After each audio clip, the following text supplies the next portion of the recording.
Muy buenas tardes, bienvenidos a este cuarto espacio de encuentro que hemos denominado el Viernes de la Neurociencia. Y como les insistimos tanto nosotros cuando creamos este proyecto llamado Happinar, que es una comunidad global de expertos dedicados a los temas de bienestar y felicidad, lo hicimos también con la firme convicción de fortalecer el componente de las neurociencias como elemento que le da seriedad, rigurosidad y ciencia a este ejercicio tan serio que nosotros estamos haciendo desde estos dos componentes. Y me da mucho gusto presentarles hoy a Gabriel de la Vega, una persona que escuché hace aproximadamente como unas 3 semanas, quizás, Gabriel, en una entrevista que le hiciera a nuestra gran amiga Nancy allí en México.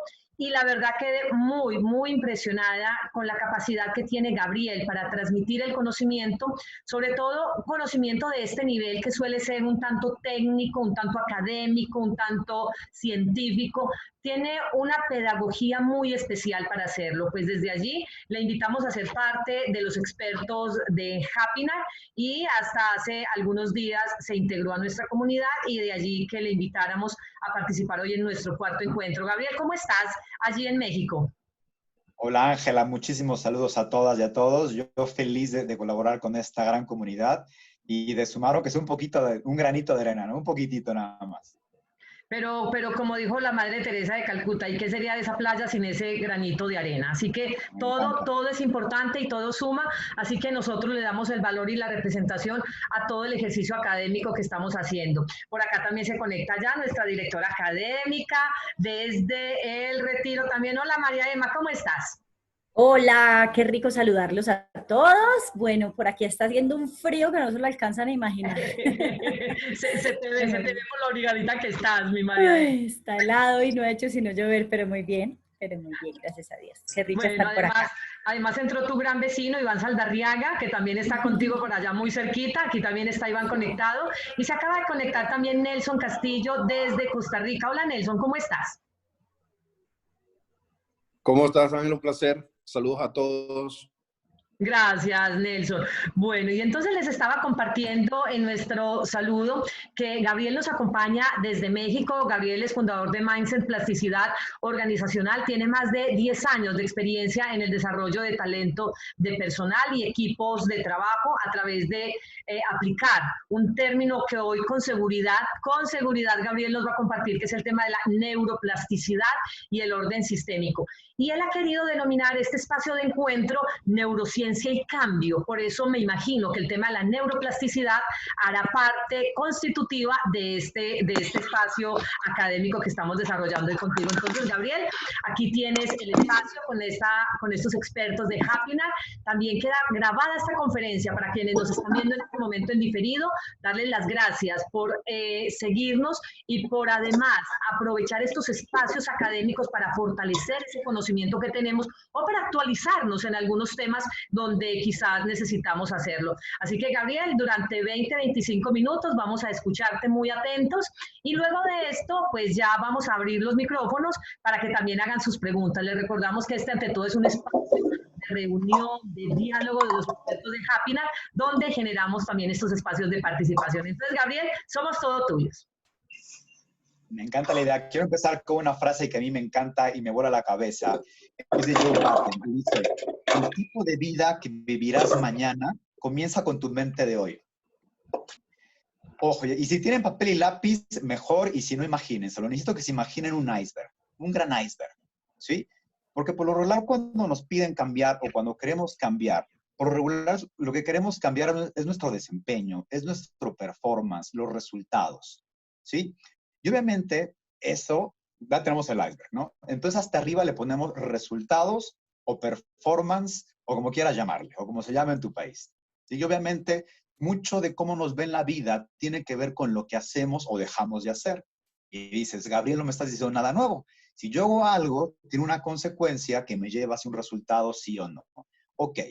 Y entonces abajito, todavía abajo del performance le ponemos acciones o comportamientos. Y se dan cuenta, los icebergs, por lo regular, tienen como un pico y abajo hay como una gran masa de hielo que no se ve.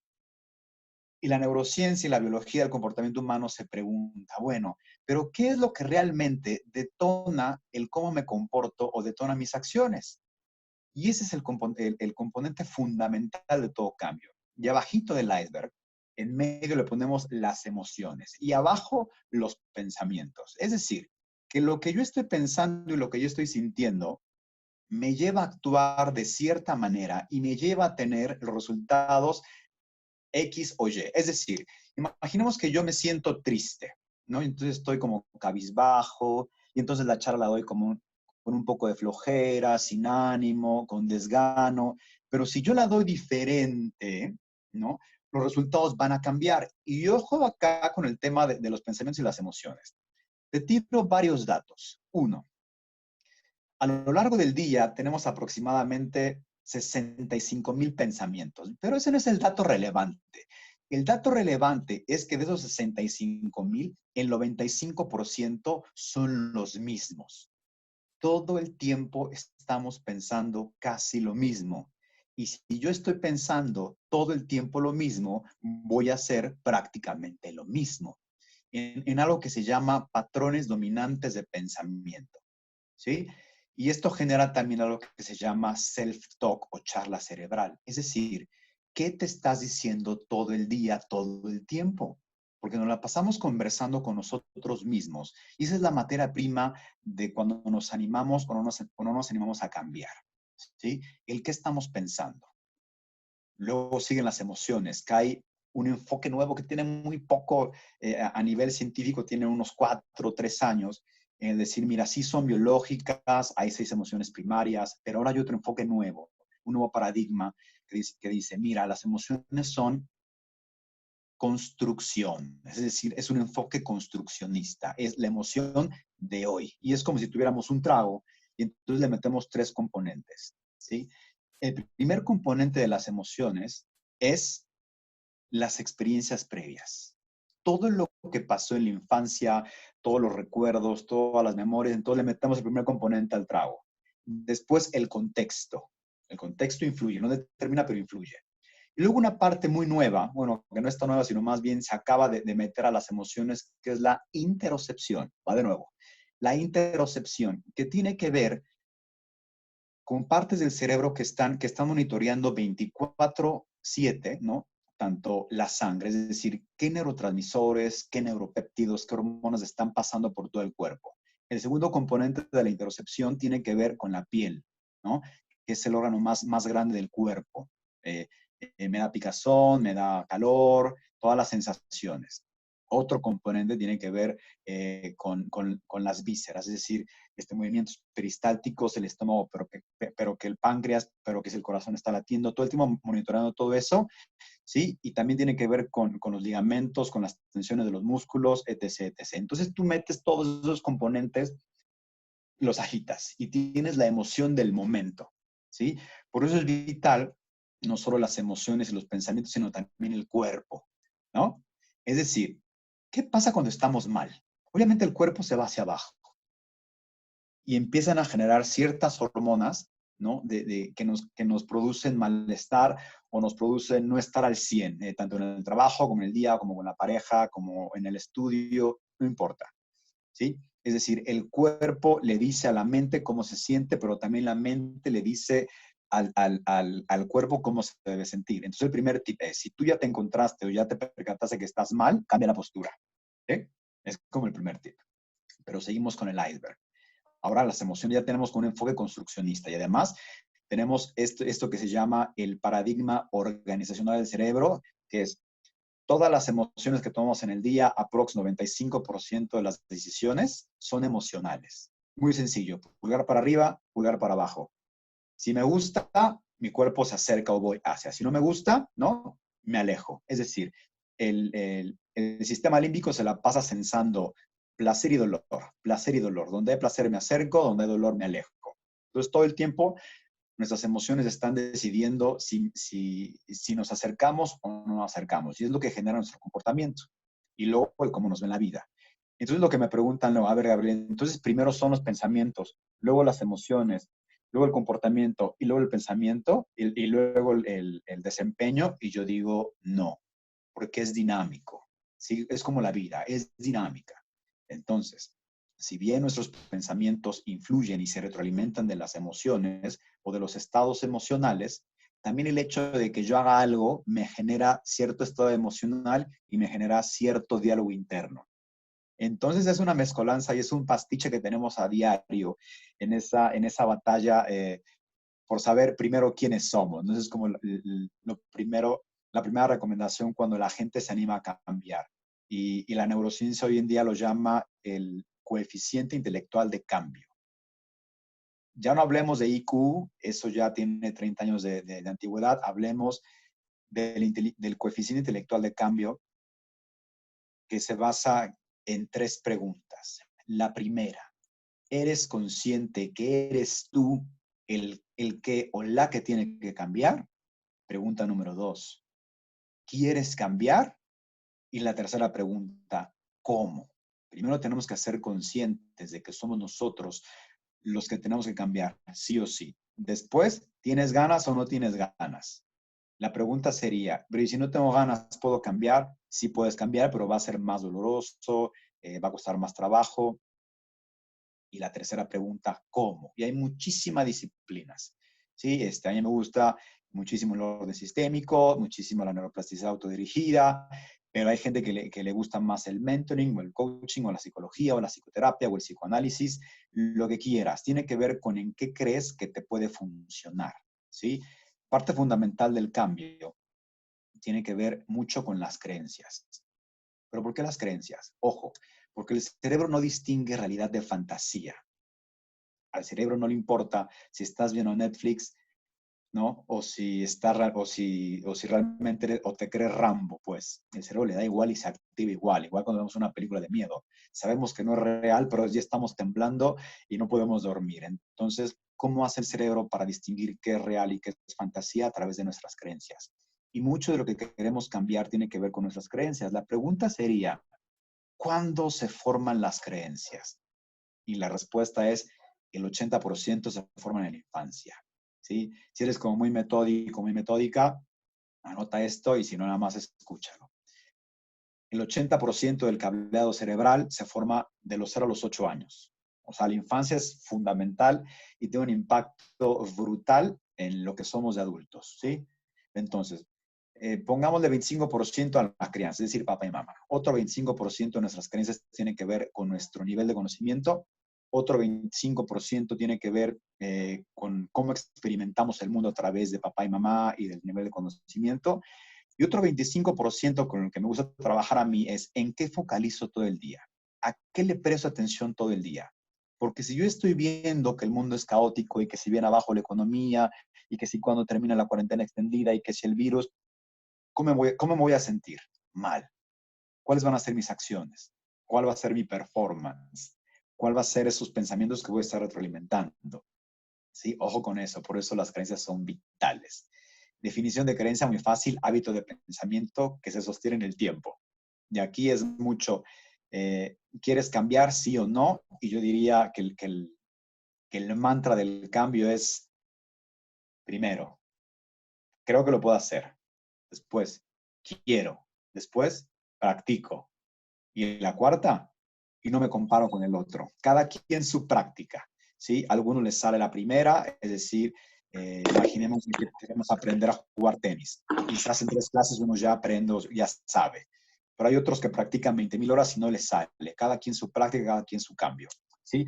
Voy a explicar un poquito lo que es la neuroplasticidad autodirigida, que es justo el cómo se puede generar un cambio en el cerebro o en el cableado cerebral. Vamos a tomarlo como con algo que quieres cambiar. Imaginemos un pensamiento, un hábito de pensamiento. Es decir, yo siempre veo la vida de forma negativa. En algún momento de la infancia tú aprendiste a verla así. No importa de quién fue la culpa, pero tú aprendiste de que la vida es negativa. Y entonces fuiste retroalimentando ese pensamiento con más pensamientos, con más estados emocionales y además investigando que realmente la vida es negativa. Entonces uno va así. ¿Sí? Ojo, que al cerebro no le importa la verdad, al cerebro le importa tener razón. Entonces, si tú crees en algo, el cerebro va a encontrar argumentos lógicos, analíticos para decir, ok, tengo razón. Eso le encanta al cerebro. Lo que es tener razón y la queja, es decir, la culpa del otro, le encanta al cerebro, por eso es tan desafiante el cambio. Sigamos. Entonces retroalimentaste, digamos que ese pensamiento se instaló en ti cuando tenías 8 años. Y ahora tienes 35. Entonces fuiste retroalimentando ese pensamiento. Ahora imaginemos ese pensamiento como si fuera un árbol. Empezó como un brote, después tú lo regaste con más pensamientos y más emociones y de repente tienes 30 años, 35, y ese pequeño brote ya es un gran árbol, es un secoya, es gigante. Obviamente, y ahora cambiemos la imagen del árbol como cables. El cerebro está cableado, es wire, es electricidad. ¿Sí? Un pensamiento puede prender una licuadora. Así de sencillo. Entonces, si el cerebro es electricidad, nosotros, este hábito de pensamiento serían como si fueran nuestros lentes. Es decir, yo me pongo los lentes y entonces veo la vida bajo esa creencia, bajo ese hábito de pensamiento, sí o sí. El tema es, ¿cómo le hago para cambiar ese hábito si ya me di cuenta que ver el mundo de manera gris no me funciona y ahora quiero verlo de otros colores? Anteriormente se decía, rompe ese hábito. Y hoy la neurociencia te dice, no se puede romper ese hábito. Pero entonces puede cambiar, sí. Si no se puede romper ese cableado, ¿qué necesitaría hacer? Construir uno nuevo. ¿Eh? Entonces tenemos ese gran cable de acero que conduce muchísima electricidad. Entonces necesitamos generar otro cable de acero muy pequeñito, como un pequeño cabello, ¿no? Tan grueso como un cabello. ¿Cómo le voy a hacer para poder hacer esa neuroplasticidad o ese cambio positivo? Uno, le tengo que quitar energía a ese gran cable de acero, es decir, tengo que dejar de regar ese gran árbol y empezar a regar ese pequeño brote o ese pequeño cableado. ¿Sí? Eso se llama cambio positivo y eso es lo que es la neuroplasticidad. No puedo romper este hábito. Lo que necesito hacer es construir uno nuevo al ladito y dejar de meterle acciones, pensamientos, emociones a esto que ya no quiero para dársela o darle de comer a este pequeño brote. Y entonces, este pequeño brote va a crecer y este gran árbol se va a empezar a secar. Eso es lo que se llama en neurociencia el cambio positivo. Pero entonces, ahora tengo tiempo, tengo 10 minutos. Después, tenemos como otras herramientas que nos pueden ayudar mucho o le pueden ayudar mucho a tus clientes para que un cerebro cambie, ¿sí? Primero es darse cuenta, es decir, me tengo que dar cuenta de que soy yo el que tiene que cambiar, que no importa el contexto, no importa el jefe, no importa la economía, tengo que cambiar yo, así como decían las grandes frases, ¿no? Tú tienes que ser el cambio que quieres ver en el mundo. Y es totalmente de acuerdo. Ahora bien, con comportamientos es igual y por lo regular tengo un estímulo negativo y por lo regular tengo una acción automática, es decir, una reacción. Dice Joseph Leduc, mira, esa reacción tarda 125 milisegundos en darse, es decir, la mitad de un parpadeo, la mitad de un segundo. Es nada, es como, imaginemos ahora, yo quiero cambiar la cuestión de me pone muy mal ver las palomitas azules o que me dejen en visto, ¿no? Y entonces ojo, primero tienes que darte cuenta que no es la acción lo que te pone mal, sino cómo interpretas esas palomitas azules. Es decir, no es lo que te pase, no es la situación, sino cómo piensas la situación. Eso es vital para cambiar. Y ahí es donde entran los pensamientos. Es toda esa historia que tú generas detrás, es lo que genera el estado emocional y no es la situación, que es lo que nos enseñan en la escuela. Uy, perdiste al fútbol, estás triste. No, no es porque perdiste al fútbol. Es lo que significa el fútbol, lo que te hace generar ese estado emocional. Entonces, no es las palomitas azules, es qué significa para ti que te dejen en visto. Y por ahí si escarbamos un poquito, quizás por ahí tengas una huella de abandono en la infancia, ahorita no importa eso. El chiste es que no es lo que te pasa, sino es cómo piensas aquello que te pasa. Entonces es estímulo negativo, reacción negativa. Pero en medio necesitamos poner una pausa, ¿sí? Entonces es estímulo negativo, pausa, y entonces genero una respuesta positiva. Algo que Joseph Leduc le llama el camino largo. Una respuesta positiva, una respuesta pensada, tiene que ver en cómo ocupo la razón para poder reinterpretar la situación, no favorable o negativa. Pon el apellido que tú quieras. ¿Sí? Entonces, esa pausa es vital para que tú puedas elegir ahora tu comportamiento. Que es lo mismo del árbol y el sprout. ¿Sí? Necesitas un momento de pausa. La pregunta sería, ¿y Gabriel cómo hace pausa un cerebro? Muy sencillo. Llega un estímulo negativo, quizás un email, quizás un WhatsApp, lo que quieras. ¿No? Imaginemos que te dice, tenemos que hablar. Y dices, híjole, es que ya no me quiere, me va a cortar mi pareja, me va a correr mi jefe, lo que tú quieras. Primero que tienes que hacer es estímulo visual fuera. ¿Por qué? Porque el 90% de los seres humanos somos visuales, es decir, priorizamos los ojos o la visión sobre los otros 8 sentidos. ¿Sí? Primero te retiras. Porque además, lo que hacemos es leer el mensaje 20 veces, ¿no? Y entonces lo que generamos es un rapto neuronal, ¿no? Y estamos viéndolo todo el tiempo. Y tengo que hablar contigo, y tengo que hablar contigo. Y además tienes que saber que el 30% del cerebro está conectado a los ojos, pues al lóbulo occipital. Entonces, todo ya es urgencia, todo es urgencia, todo es un fenómeno negativo. Entonces, primero tienes que cortar con el estímulo, es decir, deja el celular y después te retiras de ahí y te respiras respirando. Y no porque lo diga Ravi Shankar, de que la respiración es fenomenal, no. Porque, ojo, la respiración es vital para oxigenar las células, las neuronas, pues, y sobre todo para generar nuevos capilares. ¿Qué quiere decir? Enviar sangre oxigenada al cerebro y a través de las venas enviar como toda o quitar toda la toxicidad del cerebro. Ojo que el cerebro es el órgano más tóxico del cuerpo y por eso no podemos aguantar más de 2 minutos sin respirar, porque nos intoxicamos o el cerebro se intoxica por no tener esa salida de toxinas. Entonces, cuando nos pasa un estímulo negativo, sí o sí, la respiración, la frecuencia cardíaca se acelera. Lo percibamos o no, el corazón va más rápido. Y si va más rápido, bombea más rápido sangre al cuerpo para poder pelear, huir o paralizarte, pero no envía oxígeno al cerebro. Y si no envía oxígeno al cerebro, no tenemos neuronas disponibles para poder reinterpretar o pensar diferente de la situación. Fíjate cómo todo es un cúmulo, ¿no? Impresionante. Entonces, te retiras del estímulo y te retiras respirando. ¿Cuántas veces? 4 o 5 veces, 4 o 5 segundos de inhalación y exhalación, ¿sí? Los que practican meditación, yoga y todo eso saben mejor eso. No tienes que practicarlo, simplemente es 4 veces. Y el efecto colateral es que además te relajas. Entonces imagínate, tienes más neuronas disponibles para tener una respuesta positiva y además estás relajado. Es decir, ya no emites el grito, o ya no lloras por todo, o ya no le contestas feo a tu pareja, o ya no le contestas feo a tu socio o a tu jefe, sino generas una respuesta diferente o sobre todo creativa. Y de ahí puedes generar otra cosa que es vital para el cambio, que es reinterpretar. Imaginemos, mi jefe me ve mal, ¿no? Y uno empieza con la historia o la charla cerebral. Híjole, es que de seguro hice algo mal, me va a correr, me va a regañar.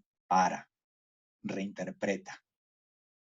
Quizás no me regañó a mí, quizás regañó a un compañero, quizás ni me vio a mí y yo hice que me viera a mí. Entonces, la reinterpretación es vital para poder generar este cambio y no estar reaccionando todo el tiempo. Esto activa y sobre todo genera mayor densidad neuronal y esto puede acabar en el lóbulo prefrontal izquierdo, que es el mismo que tú fortaleces cuando meditas, ¿sí? Entonces, para fortalecer esa área y generar estos nuevos cambios o pensar diferente en las situaciones o generar hábitos nuevos, tienes que reinterpretar. 2, tienes que darte cuenta que tú eres tú el que tienes que cambiar. 3, tienes que querer y tienes que creer que puedes hacerlo. Si no, no se puede. 4, tienes que practicar mucho. ¿Cuánto? Mucho, no sabemos. 5, ya lo dijimos, no te compares con el otro. ¿Sí?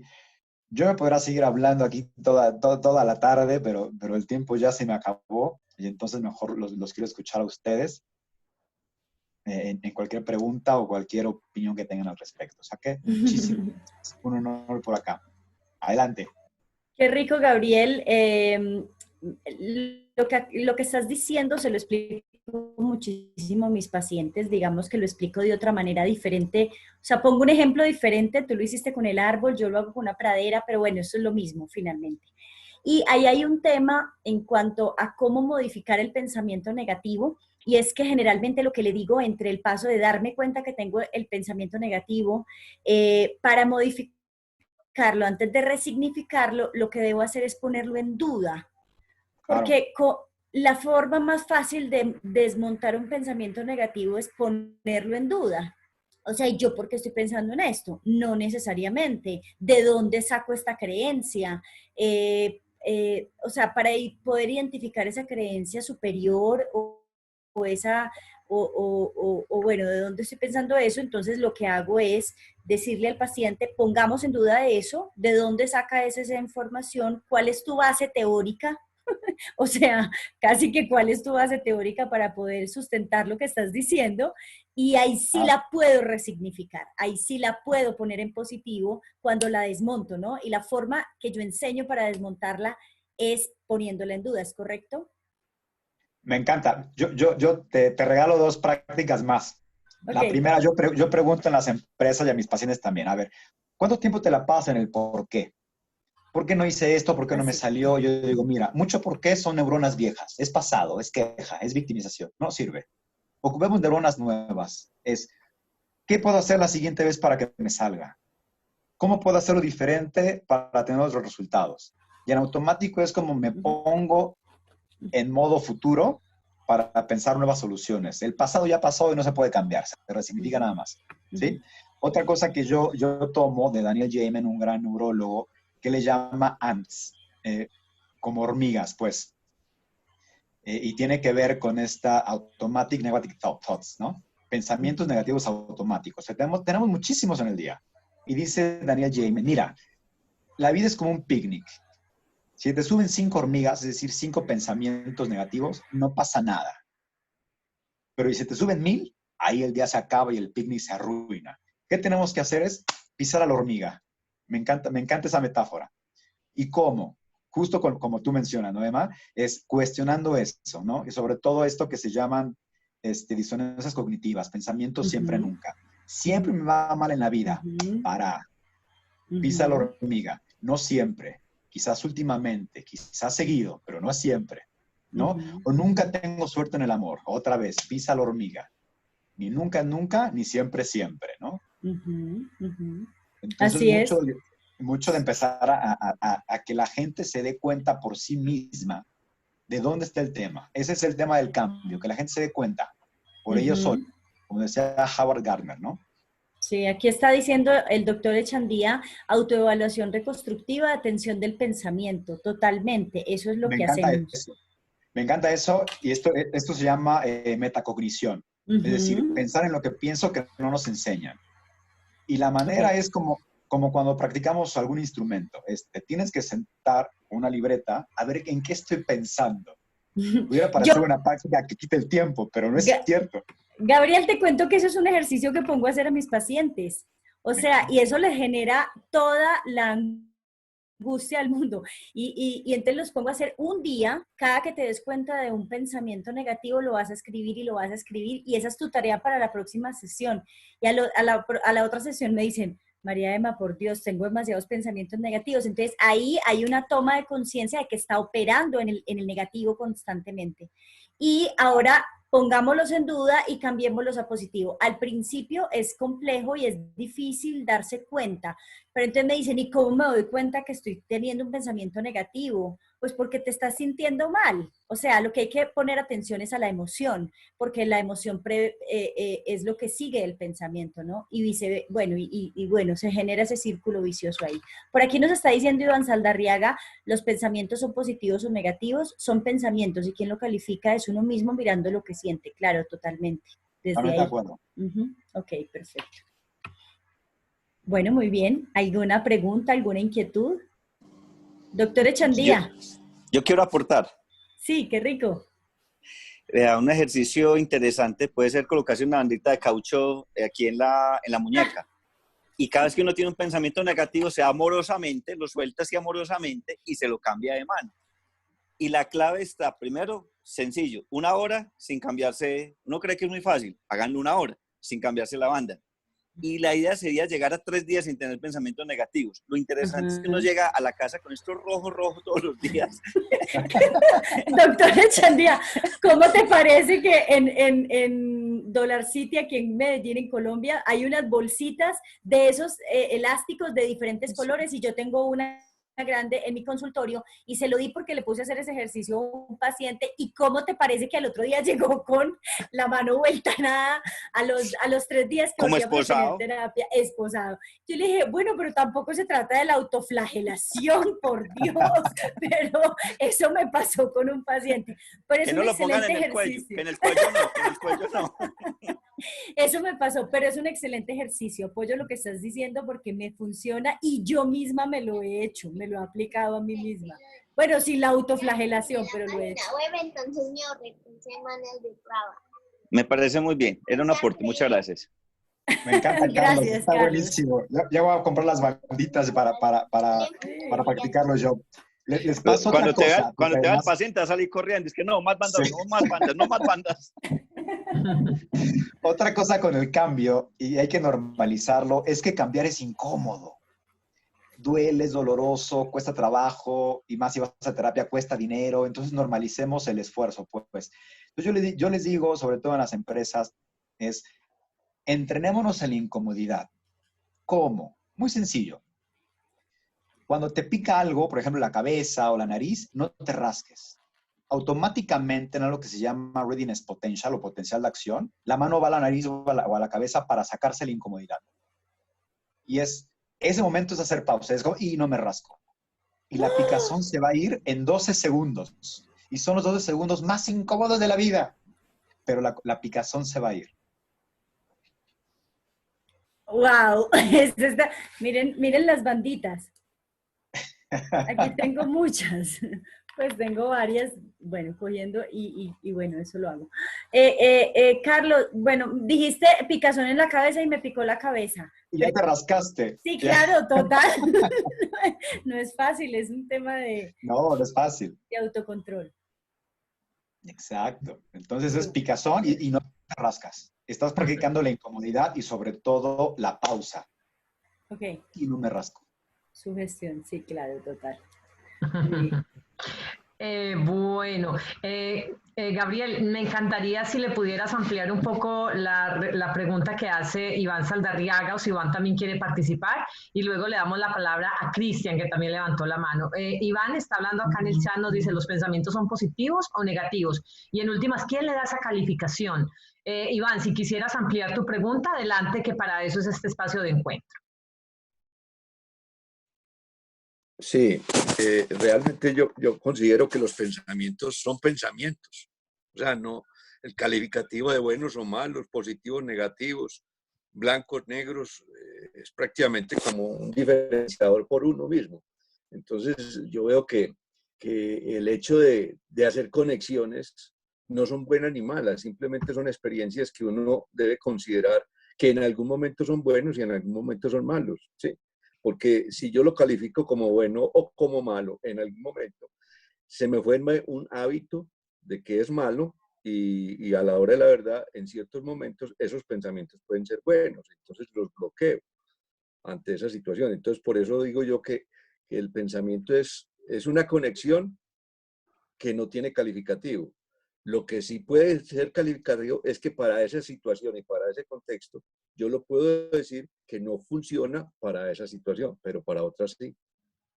No sé si es por ese lado, ¿no? Yo lo veo de esa forma. Me encanta, Iván. Tienes toda la razón. Es mucho por eso lo que le significa para cada uno. Es decir, ese pensamiento te da para arriba o te da para abajo. Y de ahí nada más le ponemos negativo o positivo. Obvio que un pensamiento negativo en una situación puede funcionar para otra. Por eso es muchísimo esto que le llaman el self-awareness o el autoconocimiento, que los griegos lo decían hace años, ¿no? En el oráculo de Delfos, ¿no? De conócete a ti mismo. Porque mucho el calificativo yo lo trabajo con las personas. ¿Esto es bueno para ti o es malo? ¿En qué situaciones es bueno y en dónde no te aporta, pues? Pero toda la razón, quien le damos la significación somos las personas. Porque cada cerebro es un mundo. Yo catalogo el cerebro como las huellas digitales o como un árbol. No hay ninguno igual en el mundo. Así es. Ok, muchas gracias. No, Gracias a hombre, ti, Iván, y por eso me parecía interesante que profundizáramos en la pregunta que hacía Iván, porque aparentemente es sencilla, pero a la vez tiene mucho de complejo, porque quisiera que tomar un poco la palabra, ya vamos contigo, Cristian, y es que tú empiezas hablando, Gabriel, de esas aproximadamente de esos 65.000 pensamientos que tenemos al día. Esto nos lo dice Joe Dispenza.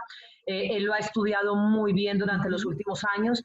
Y un pensamiento no es ni bueno ni malo en sí mismo. Eso es muy importante y es lo que Iván quiso traernos acá como recorderis, porque precisamente ese pensamiento va unido a una acción, ahí sí empieza el ejercicio, esa acción va unida a un comportamiento, ese comportamiento va unido a una emoción y esa emoción va unida a una experiencia. Si es un solo pensamiento, pues no va a tener un impacto, pero si esto se suma a la acción, al comportamiento, a la emoción y a la experiencia, es allí donde, pues, por supuesto, hay unos impactos en la vida, que no vamos a calificarlos en este momento de buenos o malos, simplemente estamos hablando de impactos en la vida, porque por supuesto hay impactos muy favorables y hacia eso también van dirigidos los pensamientos. Bueno, Cristian, tienes la manito levantada. ¿Quisieras hacer tu pregunta?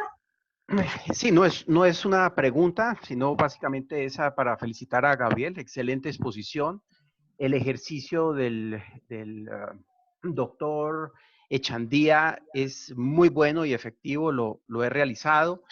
Lo que explica Gabriel en cuanto a si sentimos que nos rasca o nos molesta algo de esperar, también lo he practicado en algo que se llama Vipassana, que son tiempos de 10 días, digamos, en silencio y meditando. Entonces, precisamente se trabaja de esa manera y es así, ¿no? Todo pasa, es enfocarse y esas sensaciones van pasando. Desde la terapéutica, lo que explicó Gabriel y lo que compartió María Emma, es bonito, ¿no? Es bonito escuchar y de forma tan clara qué es lo que sucede, ¿no? A través de nuestro cerebro, de nuestro interior con nuestros pacientes. Yo diría que en la terapéutica, uno lo que hacemos es primeramente que el paciente salga de la emocionalidad.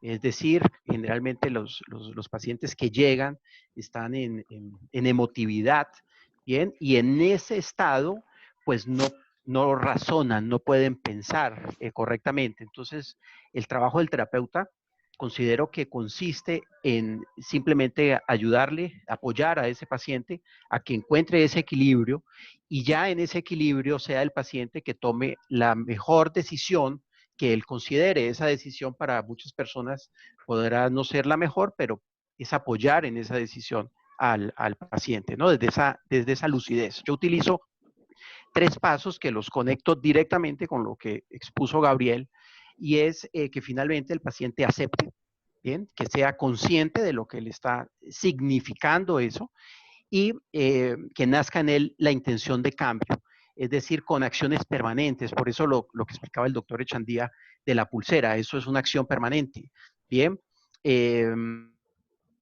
Y así hay muchos ejercicios. Ahora, el señor Iván Saldarriaga le puso un poquito más de picante a este espacio maravilloso en cuanto a que los pensamientos, digamos, ¿cómo lo dicen? No son buenos ni malos, simplemente son, ¿no? Ese es como el gran resumen que sigue vigente, pero yo diría que con el tiempo las neurociencias nos empezarán también a explicar de alguna manera lo que se le llama desde siempre, ¿no? Los místicos, esa parte espiritual. Entonces, si ya empezamos desde ahora a empezar a hacer estos cuestionamientos y empezar a conectar, pues vendrá eso. Hace 500 años no pensábamos como pensamos ahora, ¿bien? Y dentro de 500 años no vamos a pensar como pensamos ahora. Muy seguramente dirán dentro de 500 años que nosotros estábamos muy atrasados y con muchas cosas, entonces es abrir la mente, ¿bien? Yo diría que allí viene ya ese mundo espiritual a que la ciencia poco a poco se ha ido acercando ya y empezará entonces a empezaremos a comprender realmente qué es lo que sucede allí. Entonces, no, esto maravilloso, me encantan estos espacios, Ángela, y bueno, creo que nos nutrimos todos. Mil y mil gracias. Gabriel, si quisieras complementar algo a lo que ha dicho Cristian, que además es un extraordinario resumen de lo que hemos abordado en esta jornada de Viernes de Neurociencia. No, me encanta, Cristian, todo lo que dices y qué padre que lo apliques. Mira, tienes toda la razón con los pacientes. Yo se lo digo diferente. Me encanta que todos hablamos de lo mismo, pero en lenguajes distintos, ¿no? Me encanta, me fascina, es algo que me gusta. Y mucho nos llegan los pacientes o nos llegan personas, yo les digo consultantes, pues, con estas emociones secundarias. Es decir, mucha emocionalidad, una emoción desbordada. Yo pregunto, ahí es donde meto la cuestión sistémica, ¿a quién pertenece la emoción? ¿De quién la tomaste? Y por lo regular siempre nos remitimos a papá o a mamá. Pero cuando sabemos de dónde viene la emoción, obviamente el mismo consultante se calma un poquito. Es de, claro, es la tristeza de mi mamá. Claro, es el enojo de mi papá. Y entonces ahí empieza a construir como toda estos nuevos hábitos o este proceso de cambio, ¿sí? Y ya, con respecto de los pensamientos, son totalmente neutros y bien lo comentas, Ángela, me encanta Joe Dispenza. A mí me gusta mencionarlos también como un pensamiento es una acción en potencia. O sea, es energía. Energía. Es energía. Y ahorita tenemos como todo este nuevo background de que los pensamientos o la manera en cómo pensamos puede reestructurar o rearquitecturizar el cerebro. Así es. Si hay tiempo, les cuento un experimento maravilloso, tú me dices. ¿Cuánto nos podemos tardar? Porque Diana también está aquí levantando la manita. Si escuchamos a Diana y luego... No, Diana. Hola, Diana, ¿cómo estás? Hola, buenas tardes, muy bien, gracias. ¿A ustedes? Muy bien, Diana. ¿Quieres hacerle alguna preguntita a Gabriel? Bueno, primero que todo agradecerle por la información, felicitarlos a todos pues, por abrir esos espacios y tengo dos cosas muy puntuales. La primera, cuando logramos identificar que pertenece a papá o a mamá, por ejemplo, en factores de crianza, adolescentes que están en ese proceso, no digamos que de rebeldía, sino que pronto con educación basada en el temor y que toman decisiones precisamente todavía pensando en si lastimo o no, o voy en contra de las normas, no por acción propia, cómo se podría orientar a partir de esta edad, como para que vayan ellos, como irles facilitando ese proceso sin tener que llegar a un extremo en donde de pronto muy seguramente no salgan y continúen con esos pensamientos. Y qué hacer, por ejemplo, cuando son automatizaciones de pronto en procesos alimenticios, falta de hábitos de pronto, pues también de infancia, pero que de una u otra manera se han concientizado o se han arraigado de tal forma que no se ha poder trascender en ese cambio de chip. Gracias. Híjole, Diana, tocas un tema maravilloso y sumamente amplio que nos puede tomar toda la tarde. Te lo contesto a grandes rasgos y si no, me escribes y con gusto continuamos la platiquita vía WhatsApp o una videollamada, nos la aventamos con mucho gusto. Mira, yo parto de la idea y mucho de la corriente de terapia sistémica tiene que ver mucho. Mira, una familia es una comunidad unida por un mismo destino. Es decir, que cada familia tiene sus prácticas de cómo demuestra el cariño. Entonces, es decir, si es muy común que si tú vienes o venimos de una familia en donde no se demuestra el cariño o el amor a través de los apapachos o del abrazo o de estar todo el tiempo dándole mimos y dándole buena vibra a los niños, no significa que no haya amor, porque posiblemente estos papás pasaron lo mismo con los abuelos, ¿sí? Entonces, mucho es normalizar y no trabajar desde la fantasía, desde lo que me hubiera gustado tener u obtener de papá y mamá. Simplemente te dieron lo que pudieron con lo que tuvieron. A lo que me refiero de tomar este tipo de emociones Bert Hellinger dice, mira, no hay amor más grande que el que le tienen los hijos a los padres, sino al revés. Tanto que los hijos pueden sacrificar todo con tal de no ver a los padres tristes, de ver a los padres realizados, etcétera, etcétera. Entonces, cuando tú te pones en esa perspectiva de un amor ciego infantil, es donde empezamos el barco empieza a hacer agua, por decirlo así. Porque es como si echáramos nuestras batallas de adultos a ese niño pequeño o esa niña pequeña que tiene un tema ahí con papá o con mamá. Primero es ver, y ahí con muchísimas disciplinas, de dónde está esa emoción primaria o a quién pertenece. Entonces, tío, es un tema maravilloso que lo seguimos más a profundidad y en privado porque si no se nos va el tiempo y te contesto la otra y no sé si lo contesto, sino más bien es un enfoque. Es uno, primero, ¿qué quieres cambiar y cómo lo quieres hacer? Si es un tema de hábitos alimenticios, es de por qué estás comiendo así, o entrar un poquito en la conciencia ahí. Imaginemos que alguien come muy rápido desmedidamente. ¿Desde cuándo? Sería como ir al pasado. ¿Desde cuándo es que comes así? Dos, pero si no tenemos las herramientas o el tiempo para ir al pasado, vinculemos las experiencias del presente hacia el futuro. Es a ver, cada bocado lo vas a masticar y le pones un reto de mastigar 20 veces. Y de ahí dejas el cubierto en la mesa. Y hasta que no tragas y mastiques las 20 veces, otra vez. ¿Sí? ¿Qué es lo que estamos haciendo ahí? Por ejemplo, estamos haciendo el proceso más lento de cuando nos llenamos, ¿no? Y le estamos dando la señal al cerebro de, está masticando mejor, entonces vamos a procesar diferente. Sí, o sea, hay como muchísimas técnicas y más bien sería encontrar como la raíz o realmente cuál sería el hábito a cambiar a nivel de alimentación. Y sobre todo, cuál es el propósito de hacerlo. ¿Cuál es la ganancia adyacente? La podríamos llamar así. Perdón, Gabriel, ¿yo puedo intervenir ahí un momentico? Dale. Hay una situación acá que me hiciste a recordar. Ay, espera, la niña. Hay una situación, es que con lo que estás diciendo, dice, no todo lo que me conviene es lo que me gusta, ¿cierto? Uh-huh.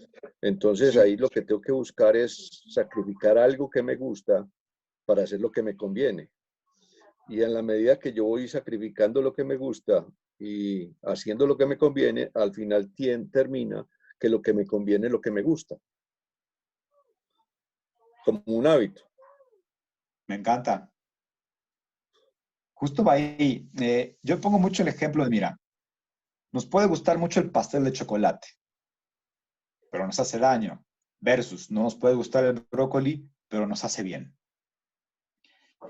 Y muchas veces es dejar ir para poder dejar venir. Pues, o sea, el cambio, por eso dijo que el cambio es doloroso, porque obviamente lo que hace el cerebro y preferimos nosotros es el placer, placer, placer, placer. Ver Netflix todo el día, no hacer nada, no esforzarnos, comer azúcar refinada. Sin embargo, eso en un largo plazo tiene daños en la salud. Versus es ¿por qué voy a comer el brócoli o por qué voy a preferir el brócoli versus el pastel de chocolate? ¿Sí? Y de ahí tienes que llevarlo hacia el futuro, pues porque eso te va a hacer mejor. Es un proceso, te vas a acostumbrar al sabor. Es perder para ganar, pues así es más fácil, pues, el lenguaje fácil. Sí, sí. Y realmente si quieres, pues yo por eso pregunto, ¿realmente quieres lo que dices querer? Y la gente se queda, ¿cómo? Sí, o sea, ¿realmente quieres lo que dices querer? Porque hay un precio que pagar.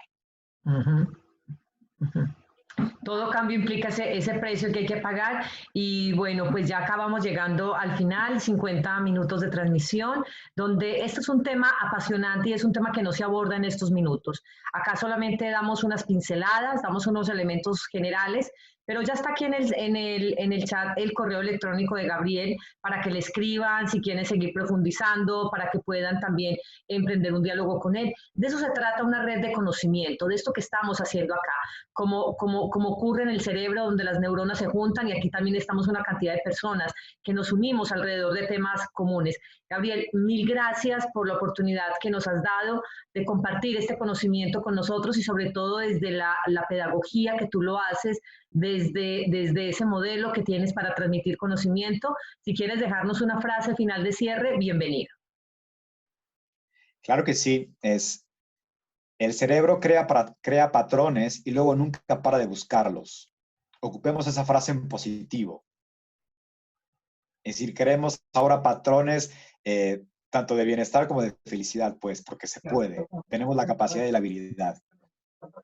Así es, así es. Y bueno, mil gracias de nuevo, Gabriel, a ti, a todas las personas que se han conectado, a las personas que también que nos van a ver luego en diferido, porque este conocimiento con seguridad llega a muchas personas y esto es lo que nos permite que nosotros dentro de ese desempeño que tenemos como coaches, como mentores, como acompañantes, terapeutas, pues logremos realmente esas transformaciones. Y esto solo se logra si logramos conocer el órgano más importante y decisivo de todos, que es el cerebro.